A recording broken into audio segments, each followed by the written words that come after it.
Hello, we're just introducing the Surefill British Standard Medium First Aid Kit here this afternoon. We're going to go through some of the features of the Surefill range of kits. Most of these features apply to all of the Surefill kits, and we will zero in a little bit around the British Standard elements. So we'll start with that. So the British Standard for Workplace First Aid Kits, that's BS 8599-1 2011 was the original standard, and that's now been updated in 2019, so it's the 8599-1 2019. Now the onset of that standard was a reasonable sized move for the industry, moving away from what was known as the HSE style first aid kits. We'll dive in a little bit more detail once we get inside the kit, but essentially reducing the amount of dressings that regularly didn't get used in a kit and increasing the faster used products, such as plasters, wipes and gloves, but also adding in burns dressings, a CPR mask, foil blankets, etc. to make it a more applicable kit to a wider spectrum of workplace risk and injury.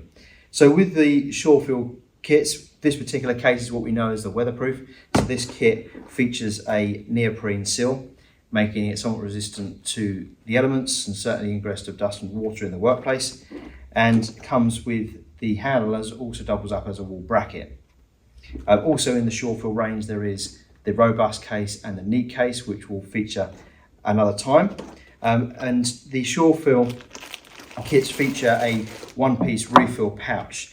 So this pouch makes it very easy to get to the kit and to maintain it. Every kit has its own single expiry date, so there's only one expiry date to check for the entire kit, making it very much quicker to replenish, and you can buy the complete refill and put it back into the case.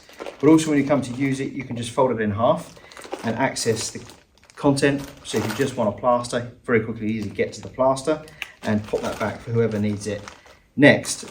So a bit more around the actual content. So we've got what we know as the kind of regular first aid dressings or standard HSE dressings. This one a 12x12, there's also the 18x18, therefore larger cuts and lacerations. We also have the iPad dressing, so these are all sterile wound pads with a bandage. We have the conforming bandage, which is used for fixing wound pads, or in the case of this kit, typically the burn dressing. We have the clothing shears, so if you've got a large wound, cut or burn, you can remove clothing. Also, if you've got somebody who has collapsed with sudden cardiac arrest and you want to start CPR, you can remove the clothing with those. We also have the burn dressing, so for quick application to a burn to stop that burn progressing and continue to burn the victim or casualty. There's a couple of those in the medium kit. As mentioned, we have gloves. These are nitrile gloves, so a better quality than in the HSE kits. Plenty of wound cleansing wipes, there's a large amount of those. Plasters, as already pointed out, like so. There's finger dressings, so these are ideal for wounds to your hand, to your fingers, that are too severe for a plaster, but don't need a large first aid dressing. Finger dressings are perfect for that.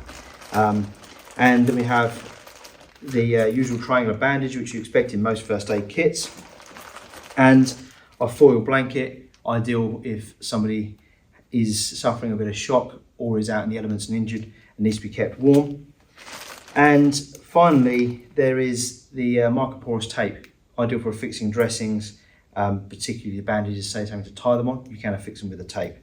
And that pretty well wraps up that kit. So just to recap through that, this kit covers a far greater cross-section of workplace injury and potential risks than a HSE style kit would.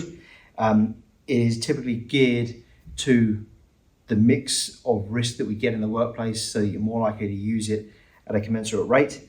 And we feature this refill pouch, which makes it very easy to check and top up with the one single expiry date. And if it needs refilling, you just buy one of these and put it back in the case. And by doing so, it's more likely to be refilled, and therefore we save the plastic case, which is perfectly good and usable, going to a landfill, therefore doing our bit for the environment also. So that's it, that wraps today's video, and we look forward to sharing more content shortly.